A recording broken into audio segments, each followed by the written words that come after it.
एक पुरसुकून गांव में जहां सूरज की पहली किरणें मिट्टी के घरों पर सुनहरी रोशनी बिखेरती थी, वहां एक सादा सी लड़की रहती थी जिसका नाम रहमत था। उसकी जिंदगी आसान नहीं थी, मगर उसके दिल में सब्र, मोहब्बत और हिम्मत भरी हुई थी।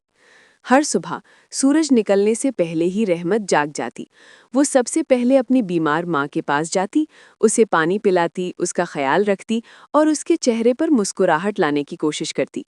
उसके बाद वो चूल्हा जलाती, अपने हाथों से खाना बनाती और घर के तमाम काम अकेले ही संभालती। गांव के लोग रहमत को बहुत पसंद करते थे। वो उसकी मेहनत, उसकी नरमी और उसके खुलूस की तारीफ करते नहीं थकते थे। जब वो पानी भरने कुएं पर जाती तो औरतें उसकी तारीफ में बातें करती और रहमत बस खामोशी से मुस्कुरा देती। दिन भर वो खेतों में सख्त मेहनत करती, धूप में पसीना बहाती, मगर उसके चेहरे पर कभी शिकायत नजर नहीं आती थी। शाम को जब वो थकी हारी घर लौटती, तब भी उसके चेहरे पर एक सुकून भरी मुस्कुराहट होती। एक दिन गांव में एक अमीर जमींदार की बेटी सना आई। वो खूबसूरत थी, मगर उसके लहजे में गुरूर और आंखों में तकब्बुर था। जब उसने देखा कि गांव के लोग रहमत की इतनी तारीफ करते हैं, तो उसके दिल में हसद पैदा हो गया। सना ने रहमत को नीचा दिखाने का मंसूबा बनाया। उसने गांव वालों के दरमियान झूठी बातें फैलाना शुरू कर दी। लोग हैरान और परेशान होने लगे, मगर रहमत ने कभी किसी से शिकायत नहीं की। वो खामोश रही, सब्र से काम लिया और अपने काम में लगी रही। सना को ये बात और ज्यादा चुभने लगी कि रहमत ना तो गुस्सा करती है और ना ही जवाब देती है। उसने फैसला किया कि वो सबके सामने रहमत को शर्मिंदा करेगी। चंद दिन बाद गांव में मेला लगा। हर तरफ खुशी, रोशनी और रौनक थी। लोग नए कपड़े पहनकर आए थे, बच्चे खेल रहे थे और हर तरफ कहकहों की आवाज गूंज रही थी। रहमत भी सादा मगर खूबसूरत लिबास पहनकर मेले में आई। उसकी सादगी में एक खास खूबसूरती थी जिसने सबकी तवज्जो अपनी तरफ खींच ली। अचानक सना आगे बढ़ी और सबके सामने रहमत को चैलेंज किया। उसके हाथ में एक मिट्टी से भरा हुआ गंदा बर्तन था। अगर तुम वाकई इतनी अच्छी हो तो इस बर्तन को सबके सामने साफ करके दिखाओ, सना ने तंजिया अंदाज में कहा। लोग हैरान हो गए, कुछ हंसने लगे और कुछ खामोशी से देखने लगे। रहमत ने बगैर कुछ कहे वो बर्तन ले लिया।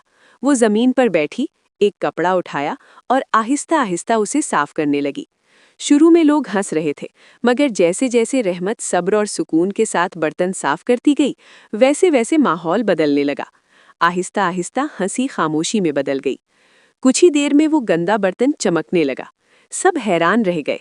रहमत ने सर उठाया और निहायत सुकून से कहा, जैसे ये बर्तन बाहर से गंदा था और साफ हो गया, वैसे ही दिल भी साफ किए जा सकते हैं, बस नीयत साफ होनी चाहिए। ये सुनकर सब लोग खामोश हो गए। सना के चेहरे का गुरूर खत्म हो गया। उसने नजरें झुका लीं। वो आगे बढ़ी, रहमत के सामने खड़ी हुई और आहिस्ता से कहा, मुझे माफ कर दो, मैंने तुम्हारे साथ बहुत गलत किया। रहमत ने मुस्कुराकर उसे माफ कर दिया। उसकी आंखों में ना गुस्सा था ना नफरत, सिर्फ नरमी और मोहब्बत थी। उस दिन के बाद सना बदल गई। उसने गुरूर छोड़ दिया और लोगों के साथ अच्छा बर्ताव करना सीख लिया। कुछ ही वक्त में एक ताजिर ने रहमत के हुनर को देखा और उसकी मेहनत से मुतासिर हुआ। उसने रहमत को काम का मौका दिया और यूं रहमत की जिंदगी बदलने लगी। अब रहमत ना सिर्फ अपनी माँ का बेहतर ख्याल रख सकती थी, बल्कि गांव के लोगों की भी मदद करने लगी। और यूं एक सादा सी लड़की ने अपने सब्र, मेहनत और अच्छे अखलाक से सबके दिल जीत लिए। क्योंकि असल खूबसूरती चेहरे में नहीं, बल्कि दिल में होती है। अगर आपको ये कहानी पसंद आई हो तो कमेंट्स में ज़रूर बताएं कि आपको सबसे अच्छा हिस्सा कौन सा लगा। वीडियो को लाइक करें, अपने दोस्तों के साथ शेयर करें और जादुई कहानियाँ बाय अनम को सब्सक्राइब करना मत भूलें, क्योंकि यहाँ हर कहानी के अंदर छुपा होता है एक नया जादू। अगली कहानी तक के लिए इजाज़त दीजिए। अल्लाह हाफ़िज़।